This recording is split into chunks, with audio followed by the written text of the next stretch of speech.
I am so excited to share with you a special book today. Ready? Here it is. It's the tale of 3 trees, and we get to read this together. So let's get started. Once upon a mountaintop, 3 little trees stood and dreamed of what they wanted to become when they grew up. See, there's the 3 little trees. 1, 2, 3. I wonder what they'll become when they grow up. Let's find out, okay? The first little tree looked up at the stars, twinkling like diamonds above him. I want to hold treasure, he said. I want to be covered with gold and filled with precious stones. I will be the most beautiful treasure chest in the world. So see, he's looking up at the stars in the sky, and look, there's a treasure chest. That's what he wants to become. Let's find out about the other 2 trees, okay? The second little tree looked out at the small stream trickling by on its way to the ocean. I want to be a strong sailing ship, he said. I want to travel to mighty waters and carry powerful kings. I will be the strongest ship in the world. So look, there's the ship. He's looking out at the water and he wants to be even bigger and stronger than that ship. The third little tree looked down into the valley below, where busy men and busy women worked in a busy town. I don't want to leave this mountaintop at all, she said. I want to grow so tall that when people stop to look at me, they will raise their eyes to heaven and think of God. I will be the tallest tree in the world.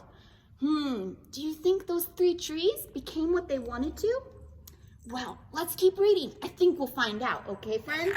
So let's see. 1 wanted to be a ship.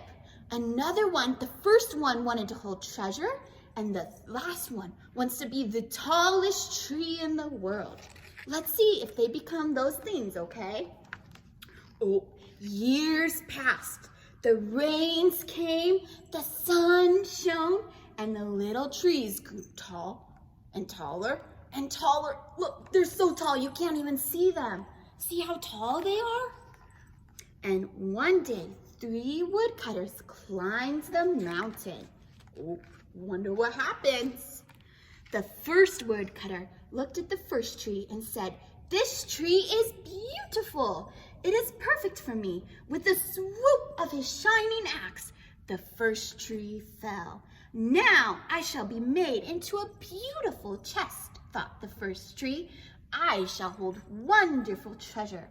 The second woodcutter looked at the second tree and said, "This tree is strong. It is perfect for me." With a swoop of his shining axe, the second tree fell. "Now I shall sail mighty waters," thought the second tree. "I shall be a strong ship fit for a king." The third tree felt her heart sink when the last woodcutter looked her way. She stood straight and tall and pointed bravely to heaven, but the woodcutter never even looked up. "Any kind of tree will do for me," he muttered. With a swoop of his shining axe, the third tree fell. Oh, look, see, they're cutting the trees down, and there it goes, falling down. Let's find out what happens to them. The first tree rejoiced when the woodcutter brought him to a carpenter's shop, but the busy carpenter was not thinking about treasure chest. Instead, his work-worn hands fashioned the tree into a feed box for animals.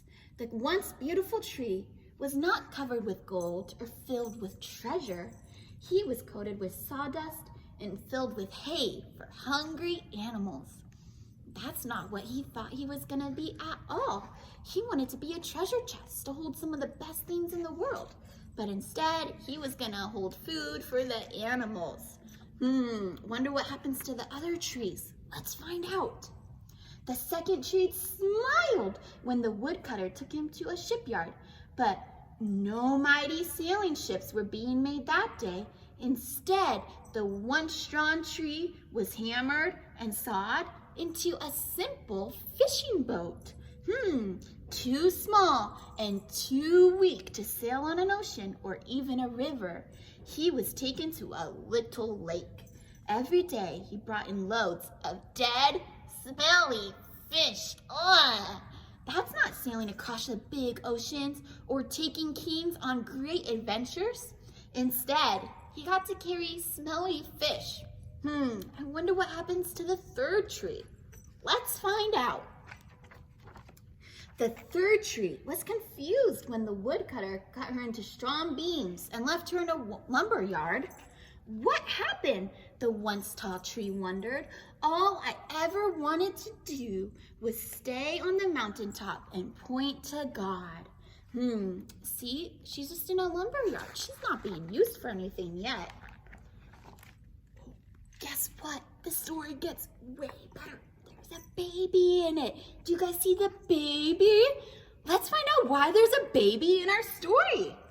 Many, many days and nights passed. The three trees nearly forgot their dreams, but one night, golden starlight poured over the first tree as a young woman placed her newborn baby in the feed box. I wish I could make a cradle for him, her husband whispered. The mother squeezed his hand and smiled as the starlight shone on the smooth and sturdy wood. This manger is beautiful, she said. And suddenly, the first tree knew he was holding the greatest treasure in the world.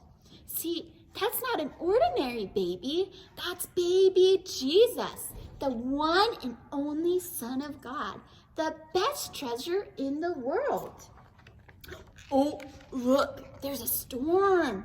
Let's find out why there's a storm. One evening, a tired traveler and his friends crowded into the old fishing boat. The traveler fell asleep as the second tree quietly sailed out onto the lake. So that's our second tree that was made into a boat. Soon, a thundering and thrashing storm arose. The little tree shuddered. Oh, so scared. He knew he did not have the strength to carry so many passengers safely through the wind and rain. You see the crazy storm? It's tossing them all over the place. The tired man awakened. He stood up and stretched out his hand and said, "Peace." The storm stopped as quickly as it had begun. He stopped the storm, and suddenly the second tree knew he was carrying the King of heaven and earth. Look, it's Jesus, the King of heaven and earth. The boat got to carry one of the greatest kings ever, the best king ever, King Jesus. I wonder what happened to the third tree. Let's find out, friends. One Friday morning, the third tree was startled when her beams were yanked from the forgotten woodpile. She flinched as she was carried through an angry, jeering crowd. She shuddered when soldiers nailed a man's hands to her. She felt ugly and harsh and cruel. Oh, look at the poor third tree. Oh, see, there's the man. Wonder what man it is. But on Sunday morning, when the sun rose and the earth trembled with joy beneath her, the third tree knew that God's love had changed everything. Friends, that man was Jesus. She had Jesus nailed onto her because she was the cross. It had made the first tree beautiful.